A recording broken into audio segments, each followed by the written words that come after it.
할렐루야. 네. 여러분, 회의감이 찾아올 때 여러분들 어떻게 하십니까? 오늘 본문 말씀에서 제가 제목을 회의감이 찾아올 때 회복하는 방법이라고 정했습니다. 예레미야서를 묵상하면서요, 자꾸 예레미야 선지자가 느꼈을 그 감정, 그것에 대해서 생각하게 될 때가 많습니다.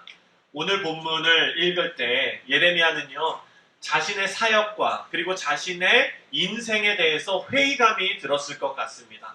여러분, 회의감이 어떤 감정입니까? 바로 의심이 드는 것입니다. 저는 한자를 잘 몰라요. 그래서 구글로 찾았습니다. 그랬더니 저렇게 나와요. 읽을 줄도 몰라요. 그냥 회의감일 거예요. 왼쪽에서 오른쪽이겠죠? 네, 거꾸로는 아니겠죠? 그런데 어쨌든 회의감은요, 의심이 드는 느낌이라는 거예요. 내가 살아온 이게 지금 맞나? 내가 지금까지 해온 것이 맞나? 하는 의심이 들 때가 있다는 것입니다. 의인이 계속 어려움을 당하다가 그 인생의 의미를 제대로 깨닫지도 못하고 죽는 경우도 있습니다. 지난주에 우리가 살펴봤지만 사랑하는 성도님들, 하나님의 계획과 하나님의 뜻은요, 우리가 생각하는 것처럼 단순하지 않다는 것입니다. 우리는 어떻게 생각하느냐? 한국 전래 동화처럼 생각하는 거예요. 한국 전래 동화는 단순합니다. 거긴 항상 뭐가 나옵니까? 내자인데? 그렇죠. 권선징악이 나오는 거예요. 전래 동화 한번 보세요. 이상하고 찝찝하게 끝나는 전래 동화 있어요? 아니에요. 없어요. 속이 다 시원해요. 간단하게 끝나요. 나쁜 사람은 벌 받고요. 혹부리 영감에 혹 하나 더 붙이고요. 그리고 의로운 사람은 복을 받아요. 여러분, 이렇게 우리의 인생이 단순한 공식으로 되어져 있지 않다라는 것을 우리가 말씀에서 깨닫습니다. 오늘 성경 본문에 나오는 예레미야의 경우도요, 하나님께서 예레미야 선지자를 부르셨거든요. 그런데 예레미야에게 사명을 주셨는데 그 사명이 자기 동족들에게 욕먹는 게 사명이었어요. 그 사명의 결과 모든 사람들에게 욕을 먹게 되었습니다. 유다 민족에게, 그 민족성이 투철한 그 민족에게 너희는 이제 다 망하고 바벨론으로 끌려간다 라는 메시지를 전해야 하니 좋아할 사람이 어디 있겠습니까? 그래서 예레미야를 매국노로 몰았습니다. 오늘 본문 말씀을 보니까 그때 예레미야의 상황을 이렇게 말씀하고 있습니다. 10절입니다. 다 같이 시작. 나의 어머니여, 어머니께서 나를 온 세계에 다투는 자와 싸우는 자를 만날 자로 낳으셨도다. 내가 구워주지 아니하였고 사람이 나에게 꾸이기도 아니하였건만은 다 나를 저주하는도다. 아멘. 제가 사랑하는 저희 어머니가 있지 않습니까? 이 말씀을 읽으면서 예레미야의 어머니는 도대체 어떤 심정이었을까를 한번 생각해 봤어요. 예레미야의 어머니는요, 제사장의 아내로 평생을 살았을 것입니다. 제사장의 아내로 아들을 키우고 있는데 그 아들에게 하나님의 말씀이 임한 거예요. 여러분, 이스라엘의 역사 동안에 하나님의 말씀이 임한 선지자들이 얼마나 많습니까? 그런데 하나님의 말씀하고는 상관없이 살다가 죽은 사람들도 엄청 많을 거예요. 그런데 그 많은 사람들 중에 하나님의 말씀이 임한 거예요. 누구에게? 나의 아들에게. 얼마나 자랑스러운 일이었을까요? 그래서 말씀을 막 선포하는데 동네 사람들이 그 말씀 앞에 두려워 떨면서 하나님께 회개하는 일들이 막 일어나요. 그러면은 동네 사람들도 그렇고 모든 민족이 아마 이 어머니를 부러워했을지도 몰라요. 존경의 눈으로 바라봤을지도 몰라요. 특별한 부르심이구나. 저 가정은 참 부럽다. 이런 생각했을 거예요. 그런데 예레미야는 어떻습니까? 완전 반대인 거예요. 한 사람한테 욕먹어도 힘든데 전 국민적인 욕을 지금 먹고 있지 않습니까? 그러니까 그것을 바라보는 어머니의 마음은 어떨까요? 차라리 내가 대신 욕먹었으면 좋겠다. 이런 생각 들 거예요. 그런데 예레미야의 어머니도 아마 사람들에게 조롱을 당했을 것입니다. 예레미야를 이상한 사람 취급한 것처럼 예레미야의 어머니도 이상한 사람으로 취급했을 거예요. 오늘 본문 18절을 보니까요. 다 같이 읽겠습니다. 시작. 나의 고통이 계속하며 상처가 중하여 낫지 아니함은 어찌 됨이니까. 주께서는 내게 대하여 물이 말라서 속이는 신에 같으리다. 아멘. 여러분, 상처가 나면은 우리가 이 상처가 시간이 지나면서 아물고 그 처음 아팠을 때의 그 고통이 점점 없어진다는 것을 다 알지 않습니까? 상처는 그런 거예요. 그런데 예레미야에게는요, 지금 어떤 고통이냐면 이 상처가 중한데 이것이 낫지가 않아요. 계속 아파요. 사랑하는 성도님들, 그래서 예레미야가요 또 뭐라고 표현하냐면 하나님은요 물이 말라서 속이는 시내 같습니다. 이렇게 말하는 거예요. 뭐라고 얘기하냐면 가뭄이 들어서 너무나 목이 말라서 저 앞에 보니까 시내가 흐르는 것처럼 보여요. 거기까지 겨우 갔어요. 그랬더니 시내가 어떻게 돼 있다고요? 말라 있다는 거예요. 하나님, 이 사명 감당하기가 너무 힘듭니다. 하나님 붙잡고 할 거 다 했는데 나에게 주어진 건 뭐예요? 마른 시내예요. 아무것도 없어요. 쉽게 말하자면 하나님께서 저 속이셨어요. 이렇게 얘기하는 겁니다. 15절도 또 읽겠습니다. 15절 시작.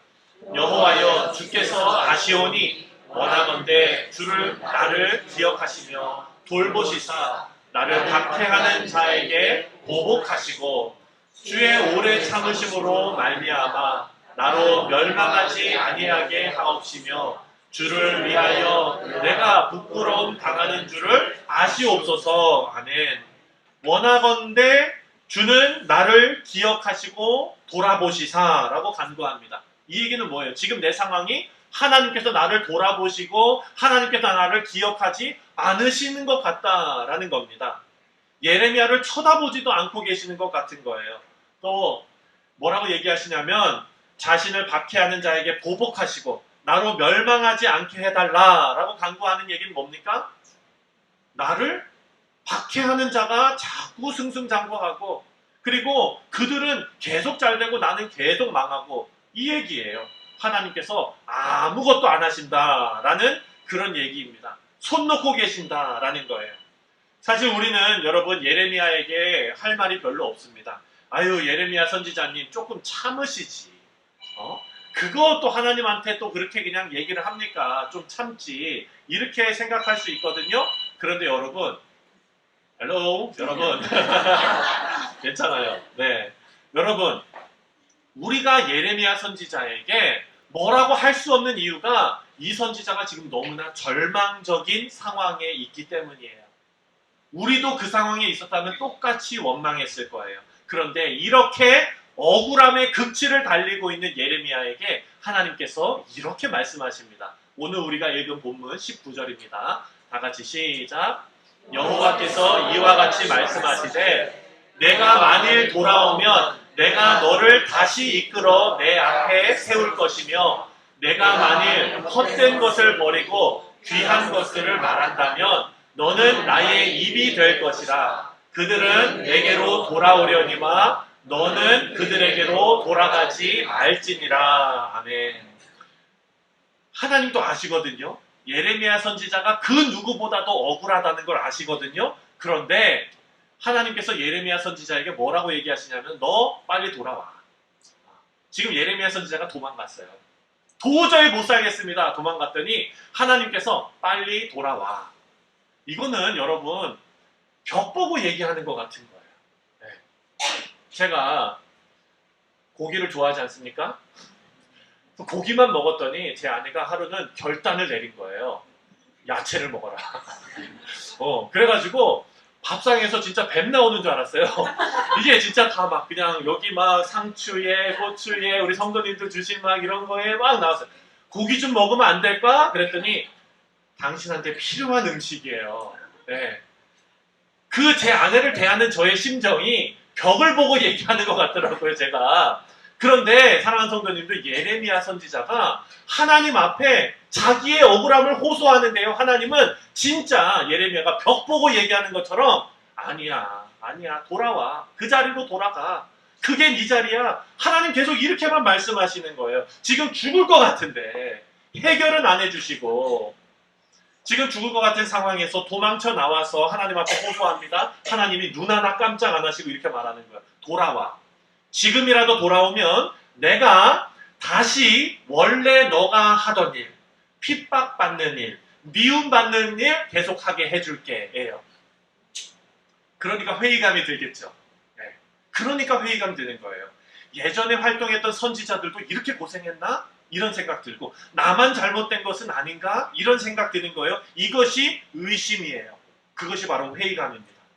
예레미야의 이런 고민은요, 사실 우리 모두의 고민입니다. 사랑하는 성도님들, 지금까지 이런 얘기 들어보셨죠? 예수 믿는다는 게 원래 그런 거야. 들어보셨어요?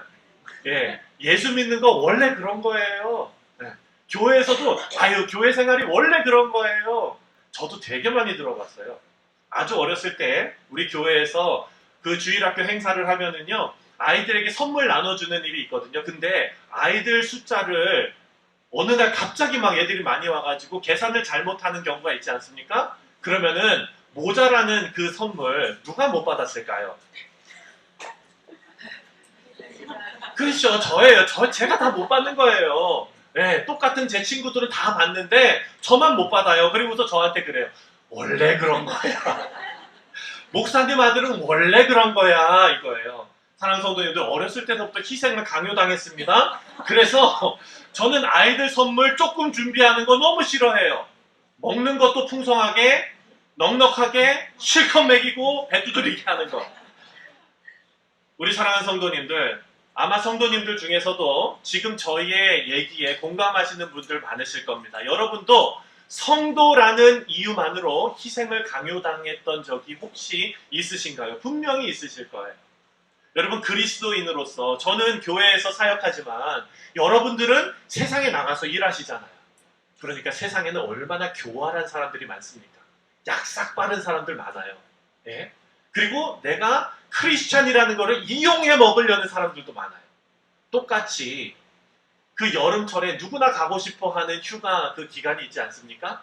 그런데 믿는 사람한테 가가지고 이번 한 번만 좀 바꿔줘 막 이렇게 해요. 그러면 여러분 어떻게 할 거예요? 예수 믿는데 나 집 산 거 뻔히 아는데 안 바꿔주실 거예요? 끝까지? 여기 진짜 안 바꿔주시는 분들만 계시나 보다. 아마 바꿔주시는 분들이 많을 거예요. 예, 그런 얘기를 또 교회 와서 하면 뭐라 그럽니까? 원래 그런 거야 이렇게 얘기하잖아요. 사랑하는 성도님들, 회의감에 빠져있는 예레미야에게 하나님께서 이렇게 말씀하세요. 원래 그런 거야.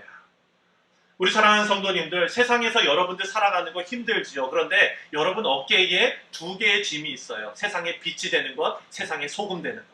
이걸 짊어지고 살아가시거든요. 내 인생 하나 건사하는 것도 힘들어 죽겠는데, 애들 키우는 것도 힘들어 죽겠는데, 먹고 사는 것도 힘들어 죽겠는데, 사랑하는 성도님들, 그렇다고 해서 말씀은 우리에게 뭐라고 얘기하시냐면, 그렇다고 해서 하나님께서 우리에게 맡기신 소명을 내팽개치면 안 된다는 거예요. 왜냐하면요, 지금 우리의 삶이 우리의 것이 아니기 때문입니다. 제가 조금 설명해 드릴게요. 우리의 삶이, 오늘 내가 살아가는 내 삶이 우리의 것이 아니에요. 우리의 인생이요, 성도로 살아가는 것에 회의감이 들고 어려운 그런 일들이 있습니다. 하지만 여러분, 그 인생이 지금 역사로 기록되어지고 있다는 사실을 꼭 기억하시기 바랍니다. 선지자의 삶은요, 역사에 쌓이고 쌓였어요. 하나님께서 이루시는 크고 놀랍고 비밀스러운 영광스러운 사역의 한 부분이 되었다는 거예요. 구약시대의 수많은 선지자들이 자기들이 당하는 그런 고통과 고난들을 다 이겨낸 것이 아니라 그대로 살아낸 거예요. 오늘을 살아냈는데 그 인생이 역사로 남았어요. 그 역사가 계속 하나님의 뜻을 이루고 있어요. 그리고 그 역사가 꽃을 피웁니다. 언제 꽃을 피웠습니까? 예수님께서 이 땅에 오심으로 예수님의 구속의 십자가로 꽃이 다 핀 거예요. 만개했어요. 사랑하는 성도님들, 오늘의 삶을 바라보면은요, 그냥 지나가는 하루 같아요. 아무런 의미 없는 하루 같아요. 먹고 살기 위해서 살다 보면 하루 다 지나가요. 아침 준비하다 보면은 점심시간 오고, 점심 준비하다 보면은 저녁시간 오고, 저녁밥 먹으면은 자야 되고, 그냥 하루 그냥 그렇게 사는 것 같거든요. 근데 여러분, 오늘 하루의 의미를 발견하지 못하면 예레미야처럼 회의감에 빠질 수밖에 없습니다.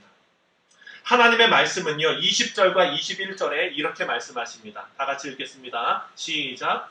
내가 너로 이 백성 앞에 견고한 놋 성벽이 되게 하리니 그들이 너를 칠지라도 이기지 못할 것은 내가 너와 함께하여 너를 구하여 건짐이라 여호와의 말씀이니라. 내가 너를 악한 자의 손에서 건지며 무서운 자의 손에서 구원하리라. 아멘. 아멘. 여러분 약속의 말씀을 믿으십니까? 아멘. 여러분 이렇게 아멘 하셨죠? 잘 생각해 보세요. 예레미야 선지자가 어떻게 죽었습니까? 예레미야 선지자는요, 바벨론으로 간 것도 아니에요. 지금 매국노 취급 받은 게 왜 매국노 취급 받았습니까? 이스라엘 전체는 친애굽이었거든요. 그런데 바벨론은, 그 예레미야 선지자는 바벨론으로 하나님께서 너희들을 심판하시고 바벨론으로 보낸다. 이렇게 얘기를 했더니 애굽을 좋아하던 이스라엘 백성들에게 매국노 소리를 들은 거거든요. 그렇다면 예레미야가 바벨론으로 끌려갔다면 오히려 괜찮을 수도 있어요. 예레미야가 어디서 죽었는 줄 아세요? 애굽에서 죽었어요. 애굽에서 마지막까지 심판의 메시지를 전하다가 돌에 맞아 죽었어요. 그렇다면 하나님께서 약속하신 20절하고 21절이 이루어졌습니까? 안 이루어졌습니까? 보세요. 내가 너를 악한 자의 손에서 건지며 무서운 자의 손에서 구원하리라. 아니요. 돌 맞아 죽었어요. 하나님이 돌을 피하게 해주시지 않았어요. 그리고 20절도 한번 볼까요? 내가 너로 이 백성 앞에 견고한 놋 성벽이 되게 하리라. 너를 칠지라도 이기지 못한다. 내가 너와 함께한다. 이렇게 얘기하셨는데 예레미야는 그것을 보고 죽었습니까? 못 보고 죽었습니까? 경험도 못하고 예레미야는 죽었어요. 사랑하는 성도님들, 예레미야는요, 하나님께서 약속하신 구원을 눈으로 보지 못하고 죽습니다. 그런데 하나님의 이 약속의 말씀은요, 이루어졌어요. 어떻게 이루어졌느냐? 예레미야는 하나님께서 부르신 그 사명을요, 완수했어요. 자기가 죽기까지 이르러 하나님께서 그 사명 감당할 수 있도록 예레미야에게 놋 성벽이 되어주시고, 내가 이거 때려쳐야 되겠다. 이 직분 내려놔야 되겠다. 이런 생각 들 때에 하나님께서 어떻게 하셨어요? 놋 성벽이 되셔서 퇴로가 없게 만드시는 거예요. 계속해서 그냥 그 사역을 감당하게 하시는 거예요. 그래서 하나님의 약속은 이루어집니다. 그런데 하나님께서 약속하신 그 영광의 구원의 순간은 예레미야가 죽고 난 이후에, 예레미야의 그 인생이 역사로 기록된 이후에, 나중에 가서, 미래에 가서 그것이 이루어졌다는 사실을 우리는 꼭 기억해야 합니다. 사랑하는 성도님들, 우리 대한민국도 마찬가지예요. 1900년대에 미국에서 한국으로 파송받은 선교사님들이 계셨습니다. 자, 1900년대에 여러분, 한국은 어땠습니까? 조선이 이제 망하던 그런 시기 아닙니까? 그리고 일본이 들어오던 그 시대예요. 일제시대가 시작되는 그 시대입니다. 그리고 나서 어떻게 됐습니까? 한국에 있는 많은 쌀, 그리고 또 막 이제 놋그릇 이런 거 다 뺏어가지 않았습니까? 그때 여러분, 한국이 얼마나 못 살고 배고프고 힘들었을까요? 그런데 그 나라에 미국에서 누구를 파송합니까? 선교사를 파송했어요. 그렇다면 여러분이 선교사라고 한번 생각해 보세요. 1900년대에 한국으로 파송받은 선교사. 한국에 갔더니 다들 막 배를 굶고 있고 다들 못 살고 희망이 없어 보이지 않습니까? 그런데 그 선교사가 2000년도에 들어와서 2000년도까지 갈 필요도 없죠. 1980년도, 90년도에 세계에서 선교사를 가장 많이 파송하는 나라가 대한민국이 될 줄을 미리 알고 거기 갔을까요? 아니면은 아무것도 모른 채 갔을까요? 만약에 그거 알았다면은요, 사랑하는 성도님들, 선교사 숫자가 기하급수적으로 늘었을 거예요. 네, 내가 거기에 이름 하나 해야지, 이런 분들도 계셨을 거예요. 다 차려놓은 이거는 완전 대박이야. 여기는 내가 가서 일조를 해야 돼. 이런 분들도 계셨을 거예요. 그런데 그렇지 않다는 거예요. 예레미야가 하나님의 영광스러운 그것을 보지 못하고 힘들게 그 사역을 했지만 1900년도의 선교사님들도 마찬가지였다는 거예요. 왜? 오늘의 인생이 그들의 것이 아니라 미래의 우리의 것이었다는 거예요. 역사의 사인. 얼마 전에 한국에서 사역하셨던 서석평 선교사님이라는 분의 영화가 상영된 적이 있습니다. 이게 몇 년 전이에요. 꽤 됐어요. 이분입니다. 실제 선교사님 모습은 아니고요. 가장 비슷한 분으로 이제 배 역을 맡은 분을 캐스팅한 거예요. 네, 이 서서평 선교사님은 32살에 한국으로 선교사로 가게 됩니다. 그리고 54살에 한국에서 돌아가셔요. 영양실조로. 광주에서 사역하시고 거기에서 결혼도 안 하시고 간호사로서 열심히 섬기시고 문둥병인들 그런 분들을 다 섬기고 그리고 거기에서 고아로 있던 사람들을 다 입양해가지고 열 몇 명을 키워내시고 그런 분이셨어요. 그런데 이분에 대한 기록을 영화로 남긴 것을 보았습니다. 우리 잠깐 이 내용 함께 보고서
사랑하는 성도님들, 이 선교사님이 돌아가시고 나서 아까도 보셨지만 그 머릿맡에 글귀를 하나 남겨놓으셨대요. 성공이 아니라 섬김이다. 성공이 아니라 섬김이다. 사랑하는 성도님들, 제가 이 내용을 여러분들에게 전하는 이유가 있습니다. 여러분들의 인생도 저 선교사님처럼 사셔야 됩니다가 메시지가 아니에요. 그 메시지는 뭐냐면 이 서서평 선교사님이 한국에 도착했을 때 그 이후에 한국의 발전된 모습을 상상하면서 가셨을까?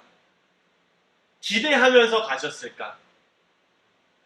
하나님의 소명이 있기 때문에 오늘을 사셨던 것입니다. 기대 못했어요. 그런데 그 열매가 언제 맺혔습니까? 그 이후에 맺혀지게 되었습니다. 우리는요, 이 세상에 살아가면서 우리 눈으로 성공을 보려고 합니다. 근데 그게 옳은 길이 아니라는 거예요.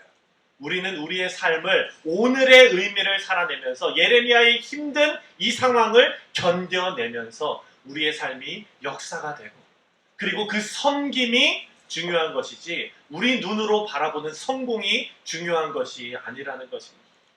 사랑하는 성도님들, 우리 교회의 목표가 뭡니까? 우리 교회의 목표는요, 하나님 나라가 되어야 될 줄 믿습니다. 우리 교회의 목표는 큰 대형 교회가 아니지 않습니까? 우리 인생의 목표도 어떤 큰 성공을 이루는 것이 아니지 않습니까? 우리의 목표는 오늘 하루의 의미를 새기고 하나님의 사명을 놓지 않고 살아가는 믿음의 백성이 되는 것이 우리의 목표인 줄 믿습니다. 비록 오늘의 헌신이 당장 내일 우리가 원하는 결과로 나타나지는 않습니다. 예레미야처럼 서서평 선교사님처럼, 그리고 우리 앞에 신실하게 신앙의 길을 걸어가신 많은 신앙의 선배들처럼 하나님 앞에 받은 귀한 소명을, 하나님의 말씀을 순종하며 살아내시는 귀한 믿음의 성도님들 다 되시기를 주님의 이름으로 다시 한번 축원드립니다.